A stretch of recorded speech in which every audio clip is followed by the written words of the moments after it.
Hello everyone, this is Priyanka and welcome to pre explore. कैसे हैं आप सभी?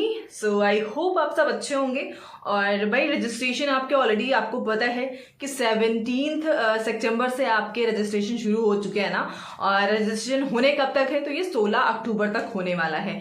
कई सारी बातें हैं। अगर आप फ्रेशर हैं तो वीडियो को लास्ट तक देखेंगे, फॉर श्योर आप यहाँ से कुछ ना कुछ स्किप करके ही जाएंगे। ठीक है। आज का वीडियो स्पेशल इसलिए आपके लिए है ना, क्योंकि देखिए पढ़ाई तो हर कोई लग गया होगा, जो सीरियस बच्चा होगा कि भाई हमें पढ़ना है, क्वालिफाई करना है, बिकॉज इसके बाद बहुत सारी वैकेंसीज आपको देखने को मिल सकती है ना। फिर चाहे यूपी में सुपर टेट का हो, ठीक है, या फिर बिहार में बीपीएससी टीआरई 4.0 का हो, या फिर DSSS भी हो, ये सारी वैकेंसीज आपको देखने को मिल सकती है ना जल्दी ही। भाई जो इन सबको देख रहा है वो पढ़ने में लग गया होगा ना। लेकिन इम्पॉर्टेंट क्या है भाई? इम्पॉर्टेंट ये हो जाता है ना कि आप किस तरह से पढ़ रहे हो, किस वे में पढ़ रहे हो ना। क्या आप एक सही रास्ता चूज करके पढ़ाई कर रहे हैं? क्योंकि सीटेट को क्वालिफाई करने के लिए ना आपको ऐसा नहीं है कि बुक्स लेनी है, रट्टाफिकेशन शुरू कर देना है।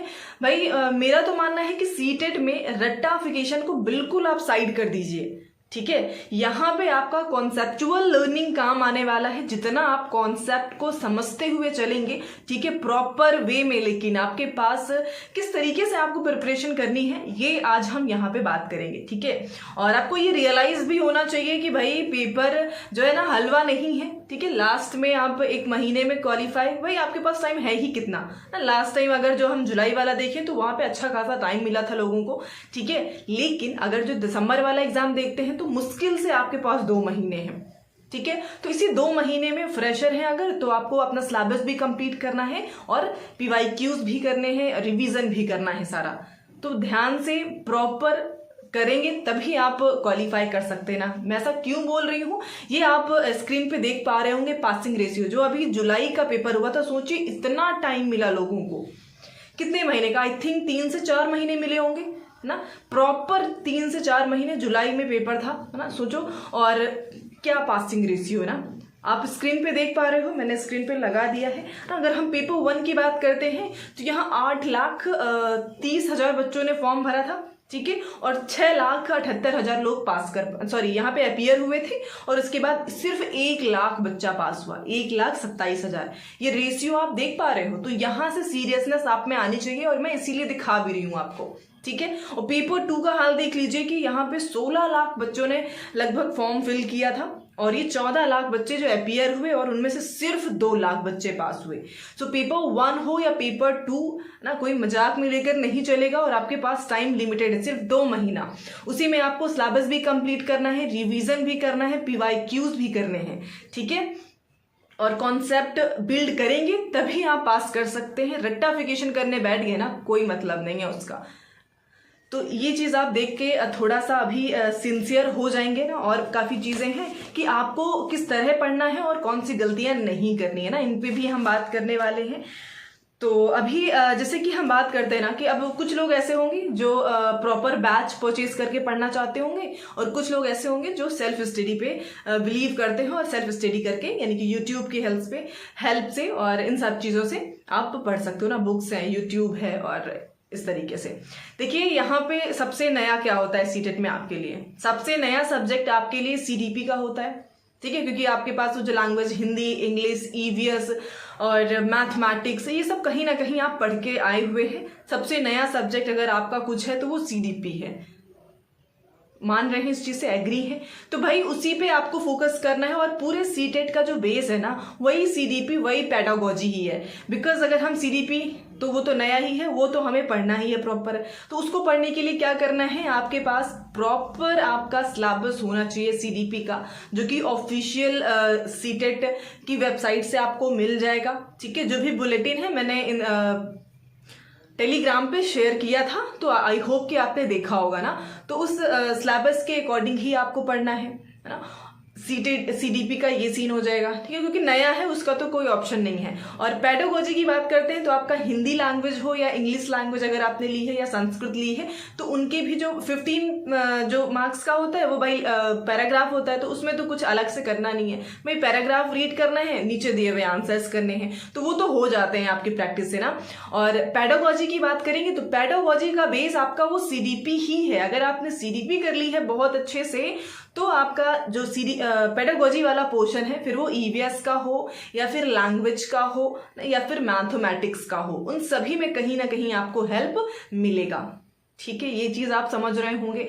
तो हर मैथ्स हो, ईवीएस हो, लैंग्वेज हो, सभी में 15 मार्क्स का आपको पेडागोजी वाला सेक्शन मिल जाता है ना। 15 फैक्चुअल क्वेश्चन होते हैं, 15 इधर पेडागोजी के हो जाते हैं। तो ये समझ गए होंगे आपको पढ़ना किस तरीके से ना। अगर आप देखिए सेल्फ स्टडी वालों की हम बात करेंगे पहले, और मैंने खुद भी जैसे बताया ही है आपको लास्ट वीडियो में कि भाई मैंने कोई कोचिंग नहीं करी है, इवन उस वक्त बुक भी नहीं था, आज है ना। अब कुछ लोग कहेंगे कि मतलब कई सारी चीज़ें भी हैं, खैर उन सबको हम हटा करके आगे बढ़ते हैं कि जैसे पहली बार मैंने दिया था तो मैंने आपको बताया है कि मेरे पास बहुत लिमिटेड रिसोर्स थे ना। मैंने जो अपने डीएलएड वगैरह में पढ़ा रहा होगा थोड़ा बहुत ना, सीडीपी इतनी अवेयर भी नहीं थी मैं उस वक्त कि मुझे कैसे और क्या पढ़ना है, ना ही कोई सजेशन देने वाला था, और ना ही मुझे यूट्यूब पर भी इतना कुछ नॉलेज नहीं था, थोड़ा बहुत पता चला था ना, जैसे कि मैंने आपको शेयर किया था लास्ट वीडियो में, तो आप उसको देख करके वहां से आप समझ सकते हैं ना स्ट्रेटेजी मैंने पहली बार किस तरीके से पढ़ा था। तो फिलहाल हम बात करेंगे, देखिए अगर आप सेल्फ स्टडी कर रहे हैं तो भाई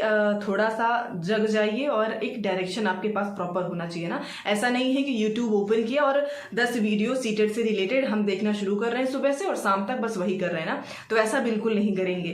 पहली बात तो ये हो सकता है कि हर सब्जेक्ट आपको अलग अलग टीचर से पढ़ना पसंद हो, तो एक सब्जेक्ट आप एक टीचर से चूज कर लीजिए और वहीं से आप लग जाइए, प्रॉपर कंसिस्टेंसी होनी चाहिए आप में, ठीक है, और एक प्रॉपर आपकी नोट्स बननी चाहिए, ठीक है, और इस हिसाब से आप पढ़ना शुरू करेंगे। सब्जेक्ट वाइज सीडीपी का सिलेबस होगा, उस बेसिस पे अगर कोई टीचर आपको पढ़ा रहा है प्रॉपर वे में, सिलेबस को कंप्लीट करा रहा है तो आप उसको करिए, वहां से कंप्लीट करिए, ठीक है, कहीं से भी करें आप।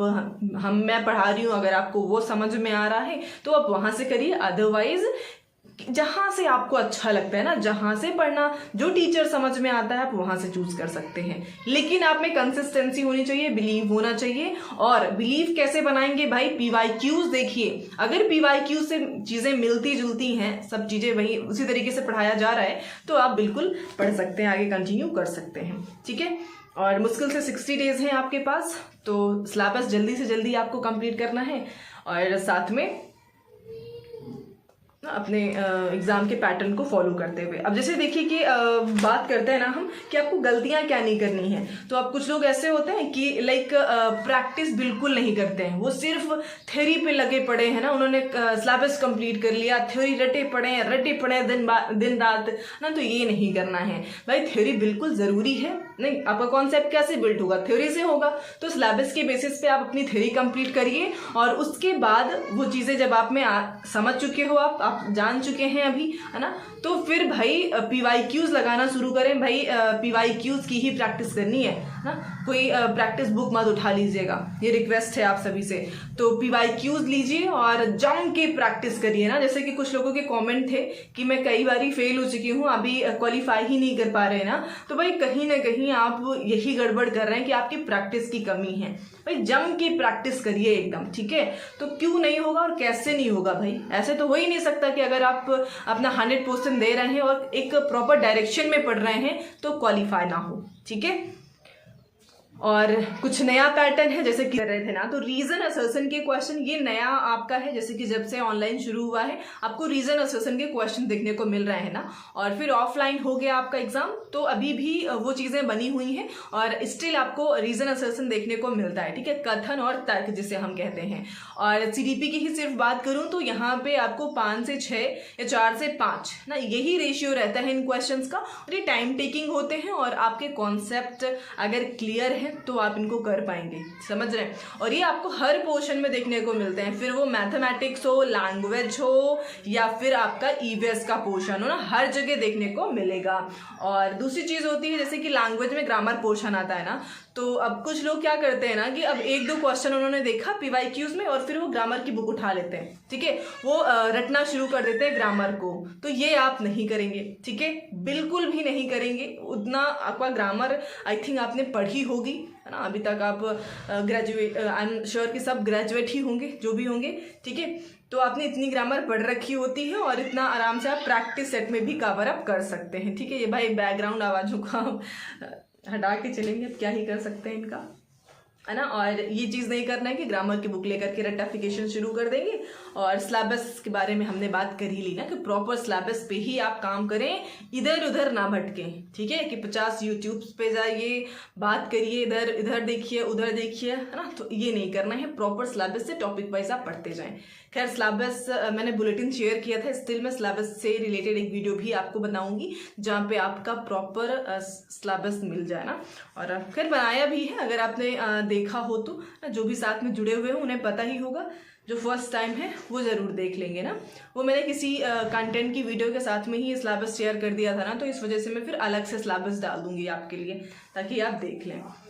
तो ये चीज़ें हो गई। आई होप कि मैंने सारी चीज़ें आपके लाइक जो आपको गलतियाँ नहीं करनी चाहिए उन पे बात जरूर कर ली है, ताकि आप 2 महीने में अच्छे से अच्छा स्कोर कर सकें ना। स्कोर कितना करना है ये आपको पता है ना। अगर आप जनरल हैं तो 90, और अगर आप अदर कास्ट से हैं SC ST OBC तो आपको 82 मार्क्स चाहिए। पर मेरा तो मानना है कि आप 100+ स्कोर लाइक टारगेट करके चलें, क्योंकि भाई अगर आप अपने सिर्फ कैटेगरी तक ही पहुंच पाते हैं ना तो आप फिर कई सारे एग्जाम से बाहर भी हो जाते हैं ना। जैसे कि बिहार में BPSC आने वाला है तो वहाँ पे उनको जनरल की कैटेगरी में ही लिया जाता है हर स्टूडेंट को, तो आपको चाहिए 90+ मार्क्स ही, ठीक है।